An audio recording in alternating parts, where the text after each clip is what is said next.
Hey, AfterBuzzers. If you didn't know, it's Kevin Undergaro, the executive producer of AfterBuzz, along with my partner, Maria Menounos. Hi, everybody. And Maria and I, as you know, have put so much time and money into the AfterBuzz TV product and really haven't seen a lot in return. Nope, not yet. But one of the ways you guys can actually help us is by tuning into our new reality show, Chasing Maria Menounos. It premieres Tuesday, March 18th, 10 o'clock, 9 p.m. Central, and features me and Maria basically bickering, fighting.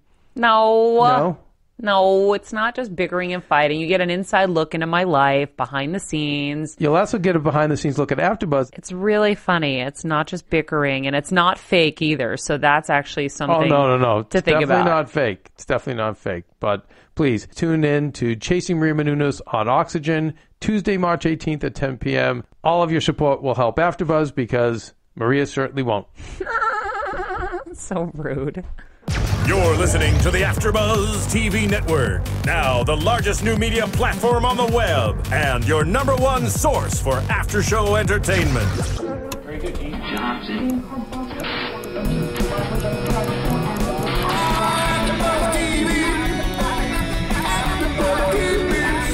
The AfterBuzz Studios in Los Angeles, California. Presented by Maria Menounos and streaming live thanks to Akamai Technologies. This is AfterBuzz TV's Revenge After Show.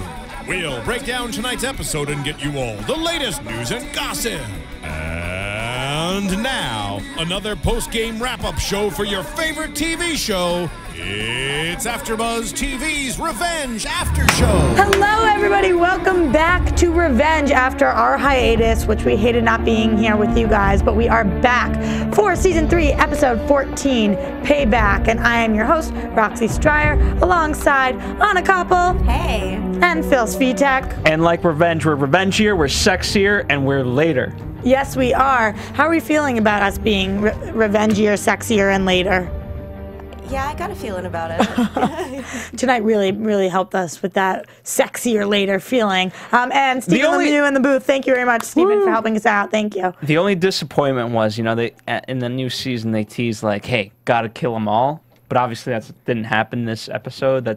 We'll talk about that more in predictions. But I was expecting, gotta get them all. The way you're saying it right now is like Pokemon, like gotta catch them all. It was. Oh my God. It was actually just Emily saying, "I'm gonna kill them all," but you're like, "Gotta kill them all." There's not a bunch of Pikachu's running around. There's a song by the Crest called "Kill 'Em All," and they say "Kill 'Em All." That's actually what I was quoting. But thank you. Okay. How does that song go?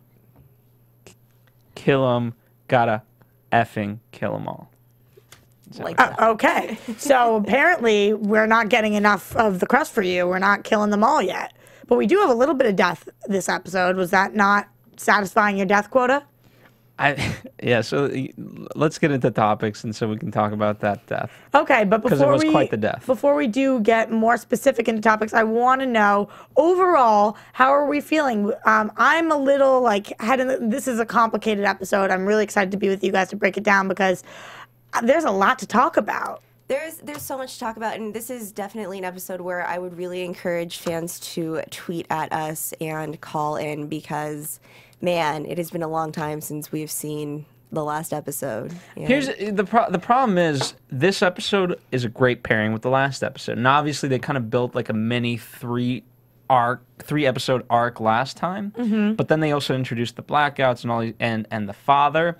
And so how that tied in so well with this episode, if you literally just binge watched, this would make a lot more sense. But there were so many things that were just so interconnected with the last 2 episodes and with the Olympics.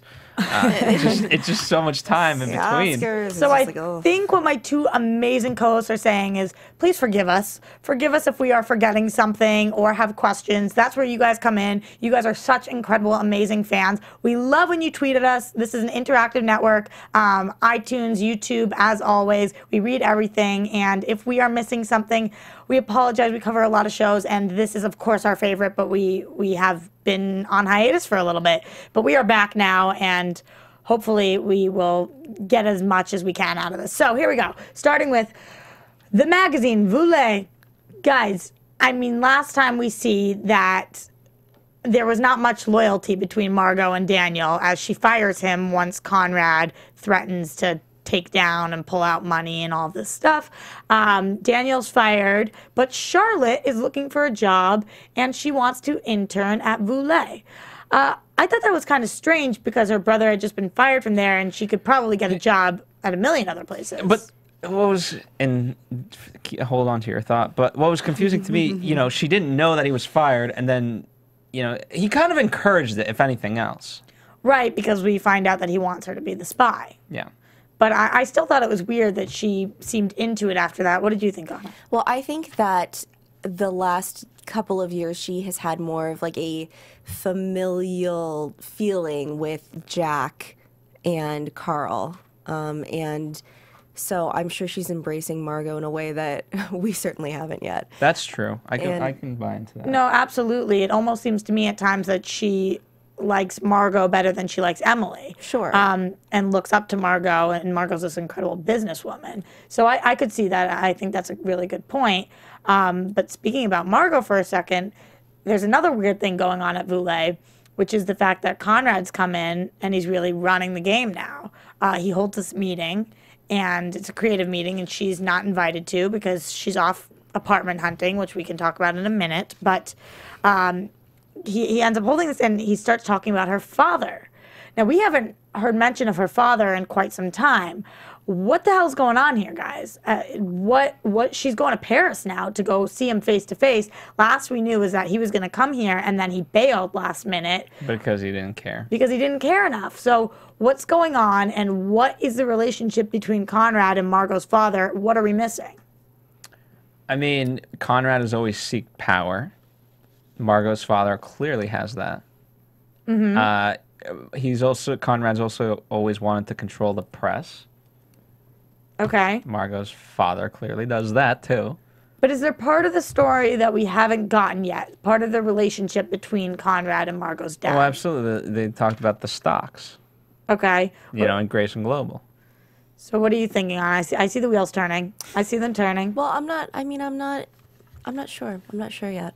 But she's going to Paris, right? So we'll see next week. Absolutely. We'll see something next week. Well, she says she'll come back. I have a feeling that we're not going to get much footage in Paris. Maybe we'll hear the afterthoughts. I mean, here's what's interesting about Conrad specifically. You know, he's got so many things he's involved in so many of the storylines, right? Right. So with Margot and him, then Daniel / Charlotte, then we'll talk about Stevie, the ex-wife, and Victoria, Emily. You know what I mean? So he's in the midst of everything, and so that's what makes it complicated to talk about. Is because what's his angle currently, and how does it relate to everything else? And what's the master plan that we don't know about yet? Because of course we're going to get to Emily, but as she blacks out, we're blacking out basically. You know, I know that sounds weird, but the show is her show essentially, and when she's blacking out, that's why some of the stuff is so confusing, because chunks of time are missing and we don't really know what the hell's going on. But something we do know is that Jack and Margot are house hunting or apartment hunting, whatever you want to call it, and that would mean they are moving forward with their relationship, which is always tough for a Jack-Emily fan, which, of course, I am. Not that I'm not an Emily-Aiden fan, because I am that as well, which leaves me in a really uncomfortable position. But what do you guys think about this relationship? Can we see it lasting for a long time? And do we like that they're taking that next step? No. No, we don't like it. No, I don't like it. No, I don't see it lasting. It's just, there's just not a chemistry there. It just isn't there.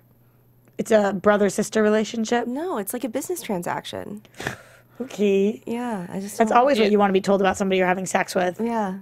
Thank you for doing business with me. The ladies love that. Yeah. Oh, no. I don't know.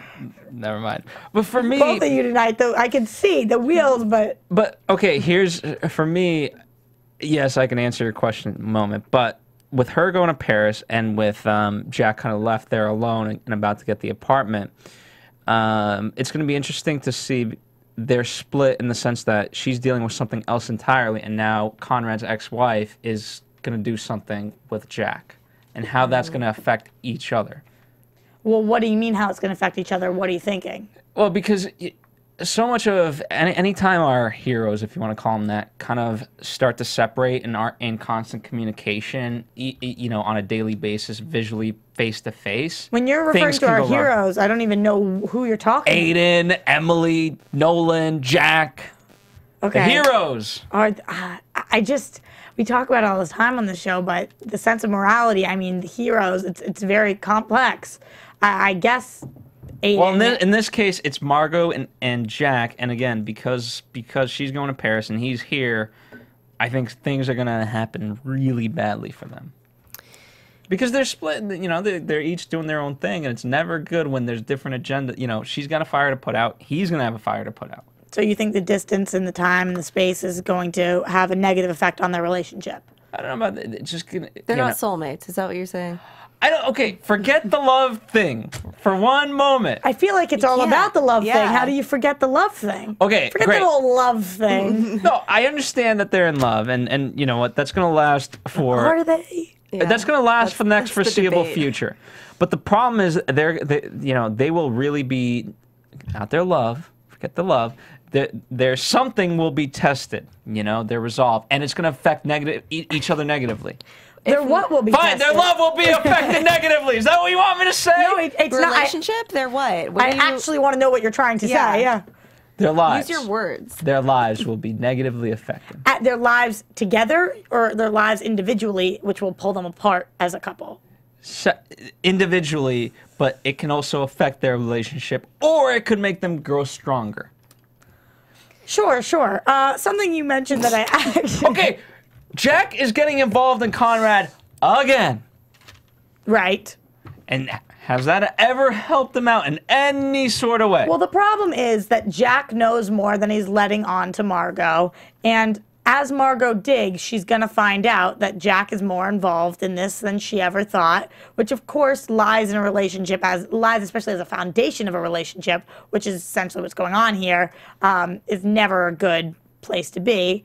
So I could see what you mean if you were saying that their love will be torn apart, but their lives, Okay, you don't think Conrad could ruin Jack yet again in some sort of fashion through whatever's about to happen? No, I don't think, yet again, I don't think he ever has, and I don't think Emily would ever let Conrad ruin Jack. Okay, Emily is like 2 steps away from being like dysfunction. Like, she's not functioning. Yeah, she's like out of commission right now. That is a good point. I think that we'll be able to tell a lot by Jack's first phone call after, like, I'm your mother. Who's he going to tell first, you know? Well, I feel like are you considering long distance rates? Because that really will have an impact. I mean, Margot's, they're a couple. She can flip the bill. Yeah, exactly. I hope it's Nolan. But I was thinking Nolan too. I was totally thinking Nolan. But you know, when you get big news, like, who's the first person that you call? Who do you want to share that moment with? That's a really good point. You know, because that's very telling of where you know. It's almost involuntary what you're doing. Like, you pick up your phone and you call somebody. It's not the person that you would plan on calling. It's just the person that you want to tell this news to. So I think that is a really good point, and I hope that we see that. I wonder if we will, but I would hope so. I think that he will eventually get around to telling Emily, though. Let's just hope she's not blacked out while he does. I know. Ugh, what a mess. Are we getting sick of these? I mean, the black... We're not there yet. Yeah, I know, but just when we're talking about Jack, I like how they explained it, though. I like how they handled it. Because we're not there yet. Aye, Captain. You're the captain. Okay, because it could have gone really badly. Because everyone was like, okay, I said she should be on constant 24-hour surveillance. But the fact that she basically beat up Nolan, I was like, okay, I can buy that. Okay. Because it's for sale. You are right, though. We will get to her. We will. But before that, I want to talk about a new character on the show. We have Stevie, who I think is a total rock star. We don't know that much about her yet, but I sure as hell like her more than I like Victoria. I'm thinking this is one of the only things Conrad ever did right in his past. What are your guys' initial thoughts on Stevie? We met her briefly before our hiatus, but we didn't really get to know her, and now we're starting to get to know her. What do you guys think? Okay, now forgive me for even asking this, but before the last episode, did we know that there was another Mrs. Grayson? Yes. Okay. Because remember, she we had that great scene of her with the phone. I'm the original Mrs. Grayson. That was last She's saying episode, before though. that. Oh, before that. I was going to say, dear fans, I need your help again. I'm not sure. I don't remember mention of her, but we did find out. If we didn't know before, we did find out right before the hiatus. Yeah. But that, regardless, what are your thoughts about it? You just think that's kind of random then? Well, I just think it's like really, it's kind of, I don't know, I got the same sort of feeling like when we saw Lydia again, you know, like, oh, we're going to like bring back that character from the dead. Like, I don't know, it's just like this person that, and she's Jack's mom. It's just, I don't know. I don't know how I feel about this. I don't know. Okay. I'm not feeling great about it. Okay. Skeptical. I feel you. Go ahead, Phil. What do you think about Stevie?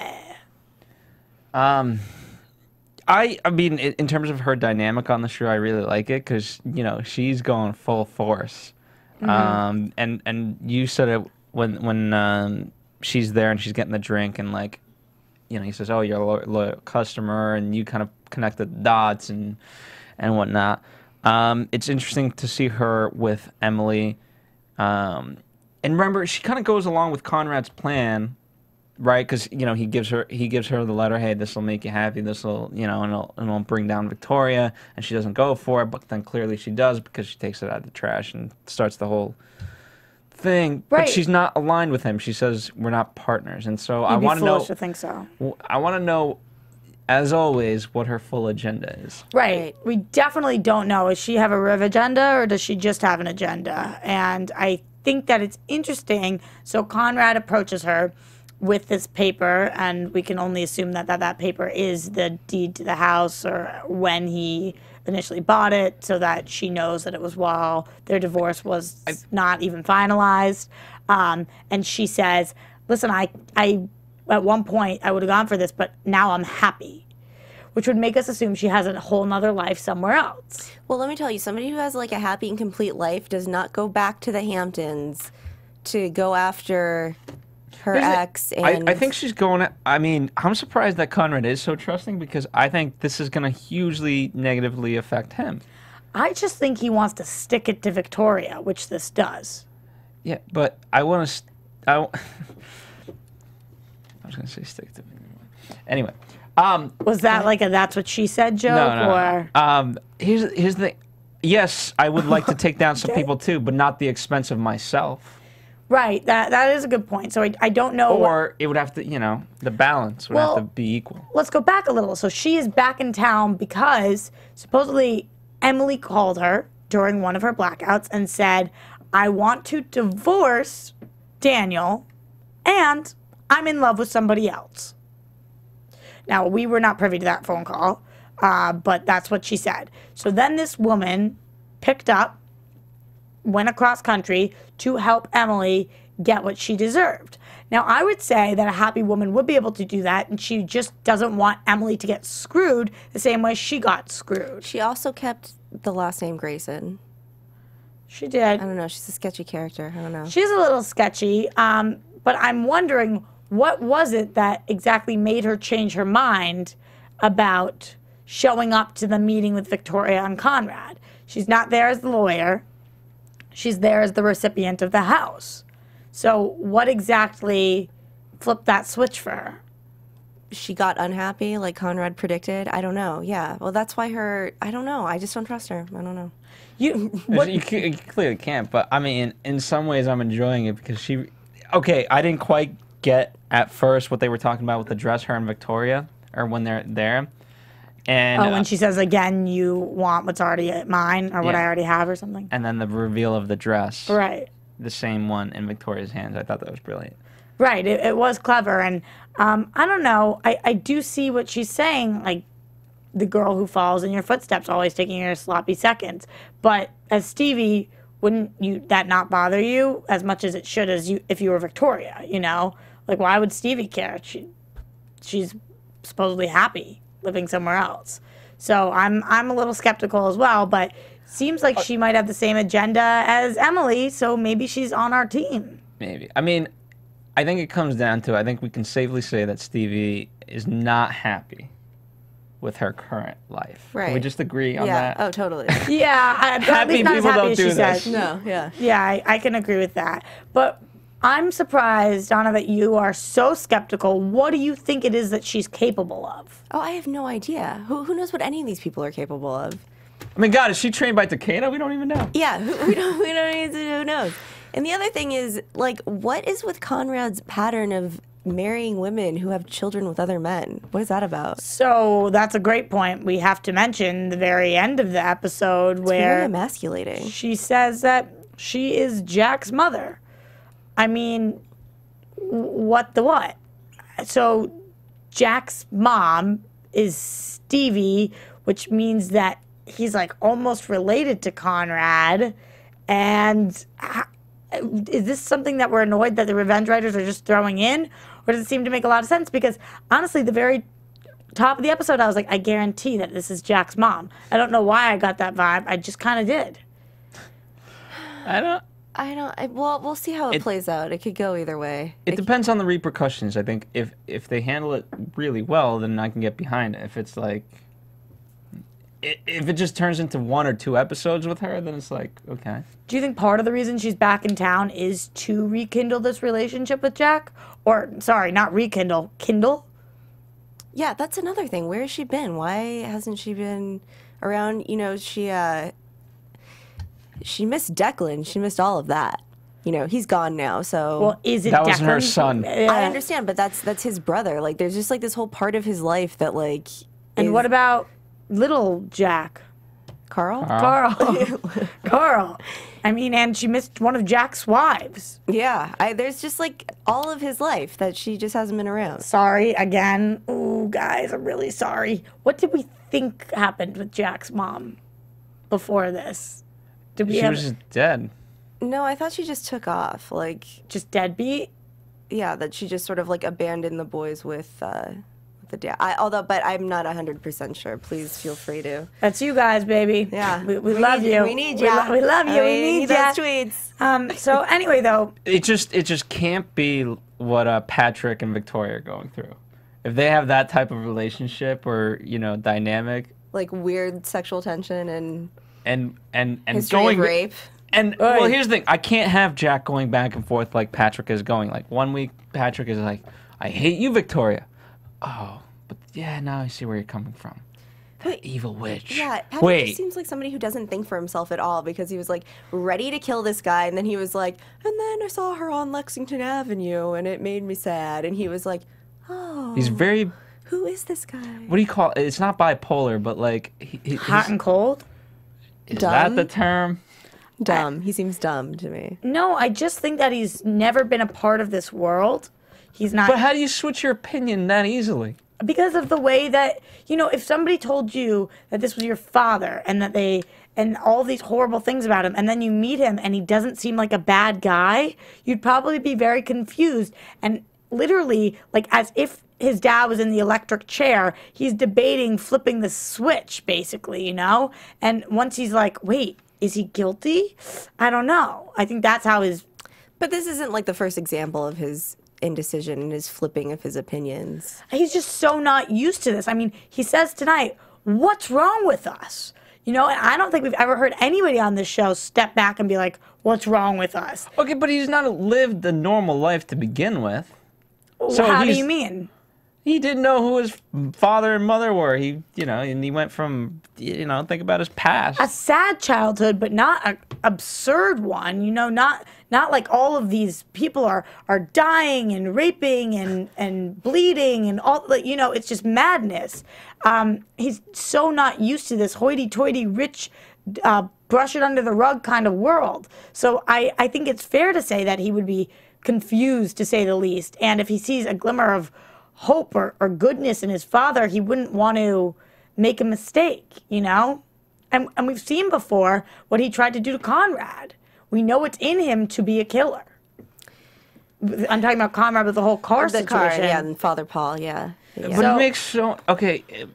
he makes so many rash decisions. Just even burning down the gallery. Yeah, what is that? Like, so if the plan was to burn it down to hire him as a contractor. You could have hired him for so many reasons. Like, we have like an electrical problem. We have, I mean. Let's talk about that for a second. So, very valid points that my two amazing co-hosts bring up here. Yes. As a contractor, you can be called in for way less than an entire burnt down building. But here's the thing. Okay, don't judge me. If I was to kill someone, I would not want them to know my identity or have any association with them. Detectives look back on that stuff, you Preferably, know? I'd probably just go to Colombia, find someone in the Bushwicks, and just do it, and then come back. Zero judgment, and I agree. Just want to kill a stranger? But like, okay, I'm so glad they got off easily. In Colombia? I'm just so glad they got off easily tonight because... Oh, the coroner ruled it as an accident. You know, by having, if a contractor that you hired dies and all of a sudden there's a deeper thing of like, it's so easy to be like, to find a motive. Yeah, by the way, their insurance is going to skyrocket between like the accidental death and the arson that he committed himself And accidentally. remember, Faux Amanda, when she fell, that we could add a, you know, that the home insurance. I hope they're not bundled, man. I mean, I don't think it really matters. The Graysons have money to blow, or maybe not after this divorce. But the creepiest part of the whole thing is this flashback we keep getting of, what is it, take it easy? No, what is the word? Relax, just relax. Just relax. Relax, baby. Relax, baby. I mean, and then she like gets on top of him. Honey or something, yeah. What is it? Yeah. Okay, but this is where, again, the storyline falls apart for me, is that he has this really clear memory of like seeing her walk down Lexington Avenue and... She's 15. Okay, but we have seen flashbacks of somebody who's not Madeline Stowe, but still looks like a young Victoria Grayson. She looks very similar. Well, what's weird about that is tonight when he sees her daughter Charlotte, he says you're the spitting image of her. Yeah, you think that would be the dead giveaway then? Like something, yeah. So it just doesn't translate somehow. Like she recognized him. Yeah. Okay, for almost complete 2 seasons, Jack didn't know of Emily. So, I mean, I understand, but that was a little different because Jack was young when Emily was young. They were both like, 8 years old?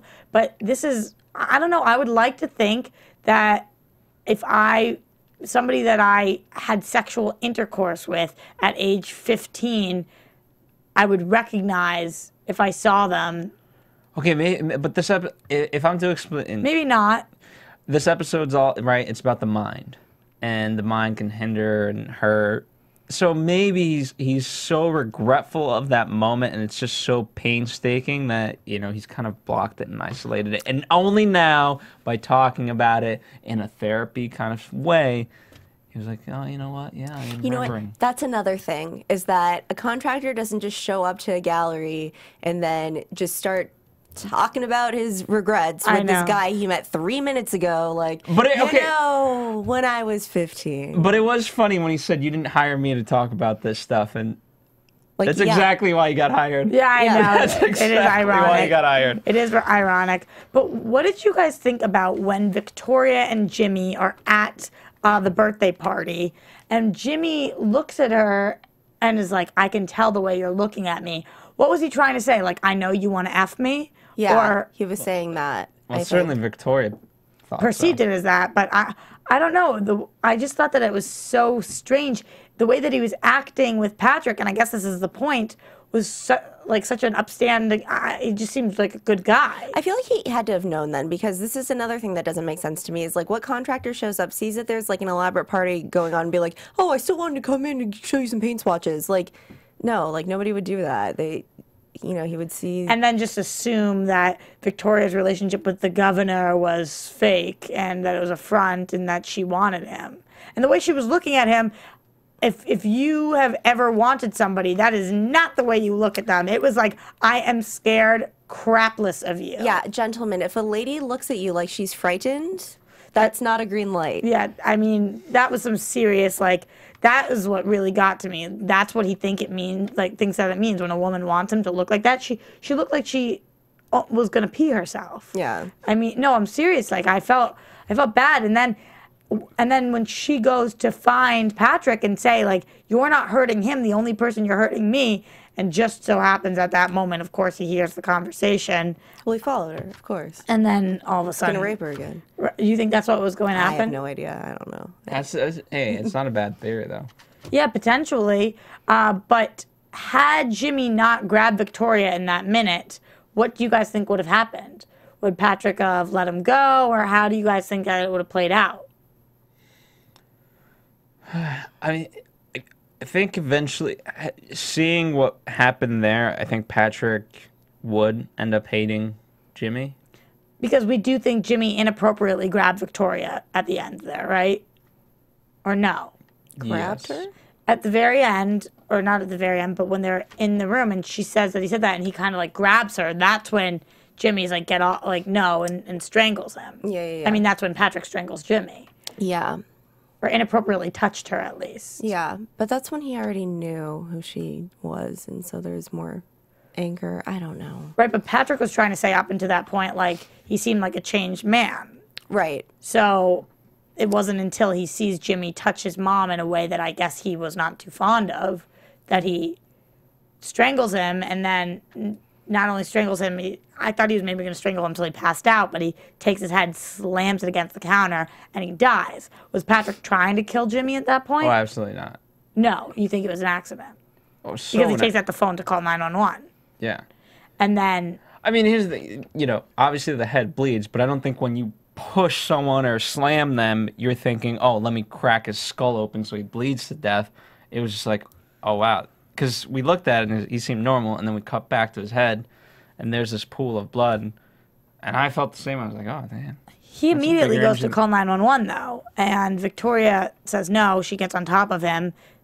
And Anna jokingly said that it looked like she was going to have her way with him, which, I don't know. I wouldn't put it past the show to have something freaky-deaky like that. But she doesn't. We are sexier. We are sexier because we are later, of course. But she says, relax, honey. I was kind of surprised that Patrick didn't go ahead and call 911 anyway. Did that take any of you guys by surprise, or no, not really? No, he's such a mama's boy in some moments. Okay. And it's one of those moments where, and like you said, he's not used to this life, and so like if something huge like that happens, it's like, all right, let a Grayson take the reins. This is used to this life. What life is this?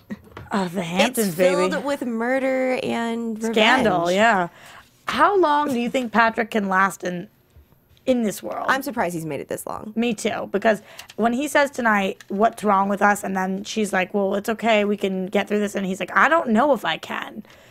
What's next for him? What's left for him? If he does decide to leave, where does he go? Who does he go to? Do we see him having life beyond here, or is he going to be another casualty of the Hamptons? He's not. I mean, he's going to be a casualty of the Hamptons, but I think his storyline has to continue because otherwise, like, offing him, so to speak, there's no stake in it unless you're trying to get Victoria. So he's just going to be a casualty in that sense. Okay. Makes sense? Offing him. Oh, you mean nobody's going to try to kill him on purpose because why would they? Yeah, like he's not important enough. His only importance is that he's so special to Victoria. I mean, he seems to be the only thing that Victoria loves with all of her heart. So I do think that Emily. Because she clearly forgot her. Which, by the way, she clearly forgot about her 2 children. Her 2 other children, right? So I think that Patrick is the most useful tool that Emily has. And the only reason that Emily isn't pushing that harder right now, A, because she's blacking out, and B, is I'm sure for Nolan. Yeah. By the way, Nolan and Patrick, no longer a thing? Who knows? They go back and forth. When is They're convenient. like one of those couples, I kind of like them. On again, off again. You know them. Another on again, off again couple is Aiden and Nico. I'm not even talking about Emily right now. I mean, they're more like on, off. Thinking about it, off. So what do you call that in short? On, off, and thinking about off? Not on. So on again, no, not on again, off again. That's it. Okay. So anyway, we've got Nico who takes Aiden with the Dexter move and jabs. Yeah, yeah, good call. I know. I was literally, because I just binge watched Dexter, and I was like, what am I watching right now? Like, what show is this?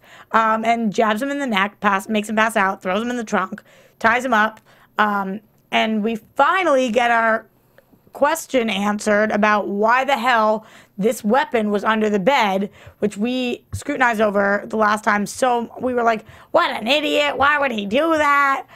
He did not put the weapon under the bed. We know it was Emily during one of her blackouts. And now I'm changing to what an idiot. Why would she do that? Well, she tried to explain, like, maybe I was just trying to push you away. Yeah, sure. But anyway, he is now tied up, and we're thinking, maybe Nico's going to kill Aiden. But quickly we learn, no, she wants to take away the one person that Aiden truly loves, and that's Emily. That's a good plan. Yeah, it definitely is a more thought-out plan, hurting somebody in a way that's worse than death. Which, absolutely, I do think this would be hurting Aiden worse than it would be to just kill him. The only problem was, that's a great plan. The execution, not so good. Well, she left Emily that clue by leaving the bag. Okay, check there. And where did she go wrong? Okay, you're trying to fight her in hand-to-hand combat, or whatever, sword-to-hand combat, and, it didn't go so well for her. Yeah. I would have had a gun. I would have had, like, fail-safes. No, but this is all about Takeda's way. When did Takeda have a gun? Whatever gets the revenge done. That's my way. The Phil way? Phil way. Do you have a school for that? I do. Where is that? Where can we sign up? Is it in this country? I mean, secret. I'm surprised that Nico wasn't a better fighter. I mean, it was a quick fight. It was disappointing. I kind of expected like some ninja shit. Ninja stuff, and but here's then her to jump out the window or something, and then like a couple episodes from now, come back, and then some more ninja stuff. Here's the good news. And then jump out the window. Here's the good news, right? She underestimated Emily. Remember she said, like, you're out of practice. Why is that the good news? I think that's the bad news. I think that was... No, that just goes to show that Emily is, girl still got it. And, even us as an audience, we're kind of underestimating her right now. But she is capable of so many things that we don't even know. I am... What? Oh, we don't even know. It's blowing my mind. It is kind of blowing my mind. I don't know. I'm just really glad that one of the blackouts didn't take place here. I mean, okay. Had she blacked out, she would have gone more animalistic and maybe killed Aiden. Right. That's the thing. Is that like, yeah, she still has all the moves, but what if she's taking it out on the wrong person? Which she seems to be doing. I just can't believe that Nolan. They find this bag and she has this reaction. I can't believe Nolan let her go without going with her. So at least he could kind of like point her in the right direction. Yeah. Like, oh, that's the good guy. Kill her, not him. And I'm shocked she didn't kill Nico. Yeah. I mean, she doesn't deserve to die. But she was just trying to kill you. It's not her way. Do we think Nico's coming back at all? So coming back. I also love that Aiden's like, just go. And like Roxy's like, where is she gonna go? That was me. Phil's saying this. That was you? Yeah, I was like, where is she gonna go? You guys sound exactly the same when we've been doing this together for a long time now, Phil. I'm glad I have a raspy voice. But it is, that was more a comment on my manly voice. I'll take it. No, it was. Sure. You both have beautiful voices like angels. I really appreciate that. And anyway, but just ridiculous that he's like kicking her out of her father's house. Like, just go. Yeah. What did you guys think about his logic? He said, I didn't murder him. He died by his own code. I don't mind that. I thought that was a good way to get through to her. Like, it was true. Takeda was after Aiden. Yeah, what was Aiden supposed to do? Yeah, die? Aiden didn't want to kill. Right. Takeda. And it wasn't like his big mastermind plan from day one, Takeda was his teacher, and he loved Takeda. And even after he killed Takeda, he was devastated. So, I don't know. He says, Nico, I was eventually going to tell you. Do we believe him? I believe him, and I think in many ways, if you look at it in some sort of, in this world, and because I have school of it, eventually when the pupil gets so good and he can take out the master, that's just the natural progression of this schooling.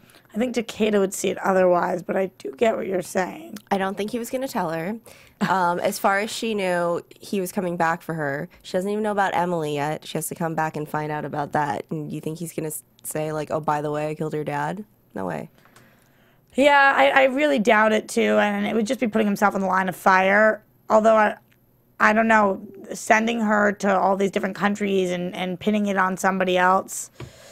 If she hadn't found the weapon, do we think he would have gotten away with that? I think so, because, again, Aiden's philosophy, you guys ever see, what's the Christopher Nolan movie about the guy wanting revenge? Memento. Oh. Yeah, and speaking of losing your memory and stuff like that, right? It's all about getting revenge. She's got to start tattooing herself. That would be epic. Keep going. Sorry. But the point being that in that movie, you know, they kill the guy who was responsible, and nothing's ever gained from it, right? And so with this revenge, you know, that's where Aiden is like, okay, I've gotten my revenge, but what did I really gain out of it? And so, well, Aiden's come to that conclusion a lot. Emily just has never gotten there. Yeah, but what I'm saying is by sending Nico on these false journeys, like it's more about the journey. It's not really about the end goal. And you know what? If she's not going to kill me, that's probably better for me. Okay. So speaking more about these blackouts that she's having, though. Emily is having, yes. Not Nico. Not Nico. I mean, for all we know, Nico could be having blackouts. You never know with this show, but no, I am talking about Emily. She's having these blackouts, and so at the top of the episode, we see that she's getting CAT scan, MRI, blah, blah, blah. She's going through all the process of trying to eliminate what's going on because she thinks that she's blacking out because of issues in her brain. Come to find out, the scans are clean. And although they're swelling, they're not causing these blackouts. And it causes her to believe, and Nolan to also come to the conclusion, that around this age is when her mom started going through her mental illness. This was an interesting twist that I did not see coming. What are you guys thinking here? Is there still more to the story, or do we think that Emily's going down a scary path? Or both, or neither? I don't know. More to the story. Yeah. Do you think that she is following in the footsteps of her mom and she's having a problem with mental illness now? Or do you think it has to do with the accident? Or do we think it is a therapy thing and she's blacking things out to protect her brain? I think it's an illness. An illness, like her mom.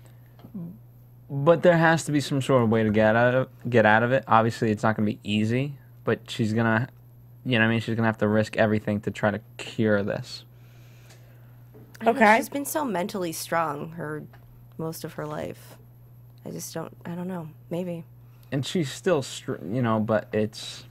I just thought this was a really interesting turn because we had all just assumed this had to do with the accident. Right. Or at least I had. Did you guys... Well, because Emily made us believe it. Right. And again, when Emily believes something, we believe it. When Emily blacks out, we black out. Which is why I have a really hard time believing that this could somehow be a mental illness that would discredit the other thing. You know, maybe she does have mental illness, but I don't think it would be something extreme or severe enough that would completely incapacitate her because she is our guidance for the show. You know, and we have to be able to trust her and we have to be on her team. So I do think that if this is some sort of mental illness, it will be something that she can, like you were saying, Phil, push through or at least learn to deal with and live with. Agreed? No, Anna looks like she completely disagrees. I'm just listening. I mean, I think Nolan's, again, I don't know much about mental illness, but I think Nolan's right in the sense that she has to go see, you know, a therapist and kind of, I think by opening up those channels, there is a way to fix. I don't know. Again, clearly I'm a psychiatrist. Okay. Who is the doctor, the original doctor who was giving her results? She's like, look, I'm not a neurologist. Your face during that was priceless. Like, literally, she's talking to somebody who's reading her scans, and she goes to and they say, I'm not a neurologist. You're looking at them like, what good are you? Who are you? Like, what are you doing here? What are you, like... Why are you doing this? Why are you the one giving the results if you can't explain them? It made absolutely zero sense. Like, talking to somebody with brain injuries about the fact that you can't tell them what's going on. She was blacked out, too. Yeah, everybody's blacked out right now. I'm blacked out. Like, what the hell? For a different reason. Oh, yeah, totally wasted all the time. You know me. Okay, so I think that pretty much covered the episode. Unless you guys think we're missing something, but it was very complicated, and I know we're going to see more, but I do have a little bit of news and gossip if we want to jump into that. AfterBuzz TV News. So a lot of stuff has happened since last time we talked to now, but the biggest thing that I just wanted to briefly touch upon is the fact that Barry Sloane actually signed on to being regular on another ABC series, which makes it seem like we are losing him. I know that they said that he was offered a guest spot still on Revenge. That is if Revenge is picked up for a 4th season, which it hasn't been. So, I mean, I don't really know what's going on here, but I feel like we're weaning off of Aiden because he's weeding out of the show. But isn't the 3rd season going well into 2015? Isn't that... What do you mean, isn't it going? Oh, you're just saying based on how many hiatuses we're having? Yeah. I mean, we'll be here until 2020, which I'm perfectly fine with. On Live Revenge. But I don't know. What do you guys think about the fact that we could be losing Aiden? I'm not ready. I'm not ready to lose Aiden. I mean, I could be ready, but that's kind of a spoiler because obviously it's going to affect what's going to happen in the season finale. Right, obviously Emily doesn't end up with Aiden if we're losing Aiden. I'm just pulling up quickly the name of that show so that we can still find him. It's called The Visitors. It's Steven Spielberg's new drama. It's about aliens and whatnot. So I don't know if he's bouncing over to that show. Well, if we've learned anything from Lydia, it's that characters can always come back, even if they die. That's absolutely true, but I do feel like this series has set it up so that Emily and Jack will end up together, which makes it hard to even watch him with Margot because it's a waste of our time, and hard to watch her with Aiden because I do feel attached to them, and are they just dicking us around a little bit now? Yeah. Has other shows gotten picked up for season 4 yet? Once Upon a Time.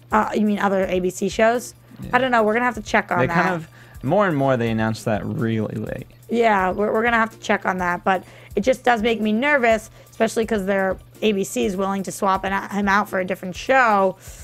But I'm sure we'll get I think that's a testament to him, though.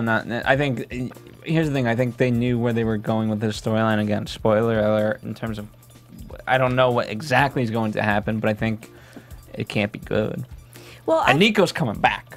That's what's going to happen. I'm marrying Emily. Totally. Seen actors play pretty major roles on a couple of different shows, but on the same network, you know? That's true. Sometimes they'll sign a deal with a network and not the show. That is true. And they were talking about how he definitely would make guest appearances and whatnot, or they had mentioned it. So I'm not too concerned that we're losing him forever and always, but it does make me a little worried because I love Aiden and I've grown to love him as a character, and I do feel like he does have a morality clause that some of these other characters do not have. And so I think it's important to have him on the show. But anyway, there was a million other things, and I'm sure you guys were all keeping up. It was such a long hiatus. So we will go straight into predictions. Please, Steven. And now, all right, guys. Your AfterBuzz TV predictions. I'm predicting that Stevie is only sticking around this house and taking over this house situation because she wants to be closer to Jack and get to know Jack. Why? I'm really not sure what Jack can offer her other than being a son, which clearly she wasn't interested in for the past 30 some odd years. I don't really know what she's looking for, but I think he definitely has to do with why she's sticking around. What do you guys got for predictions? I think Stevie's going to somehow will or give over her share of the house to Jack, and that's going to re-entangle Jack and Conrad and get them into all kinds of shenanigans for the season. Okay. I'm excited the war between Emily and Victoria. Because we see Emily's head being drowned, and there was a tie back to her mother drowning her. Yeah, I mean, we see Emily being dragged out from under a bed and then being literally drowned. Scary crap, man. And what does Victoria say? I created a monster type something. But how do you know it's Victoria doing the drowning? I don't. I'm just assuming because clearly that's the way they made it seem. Okay. And so that's definitely not going to happen in that case. And coming back to what you want, Phil, we've got, I'm going to kill them all. Okay. Kill them all, kill them all. See how we go full circle here? AfterBuzz TV. We got it. I mean, Keep it legit. Oh, totally. the only way to do it is just, if she's got brain problems, got to kill them all. It's the safest answer. Gotta kill them all. Revenge. Yep. So those are pretty much my predictions. I want to see Nolan tied into this more. Nolan, good episode for him, but he's got to help out Emily a little bit more. He's such a snappy dresser. There's no reason why we shouldn't see him more. The hat shirt. Oh, man. Woo! I need that hat shirt. We need it hanging on a plaque at ABTV. That was some serious, amazing stuff. I love him. He's the best. If we were talking about losing Gabriel Mann, I'd be on the floor crying. Yeah, no, that's not going to happen. Don't worry. Never. I would literally just lose it. But anyway, we really don't know what's going to happen next because we don't even really know what happened this episode. There's so much going on. And that is a testament to us as hosts. Go us. But until next week, if I'm dying to talk to you guys because there was so much going on and I need to know your opinion on things, where can I find you? You can follow me at Koppel for Mayor. Follow us here at AfterBuzz TV on Facebook, Twitter, Instagram. And of course, as always, go to our iTunes, rate, comment, subscribe, and YouTube. We read all of your comments. We love talking to you guys. If you know something we don't know, which is likely because you are the best fans in the world, let us know. You can tweet at me at Roxy Striar. And until next week, same time, same place. From executive producers Maria Menounos, Kevin Undergaro, Phil Svitek, and the entire AfterBuzz TV staff, we would like to thank you for listening to the AfterBuzz TV network. To watch or listen to other after shows and post comments or questions, be sure to visit AfterBuzzTV.com. I'm Sir Richard Wentworth, and this has been a presentation of AfterBuzz TV. Buzz you later. The views expressed herein are those of the hosts only and do not necessarily reflect the views of AfterBuzz TV or its owners or principals. Thank you for watching AfterBuzz TV on YouTube. For more of your favorite after shows and interviews, subscribe to our channel here, and be sure to share your opinion on the episode in the comment section below here. We'd love to see what you guys are buzzing about. Thanks again. Buzz you later.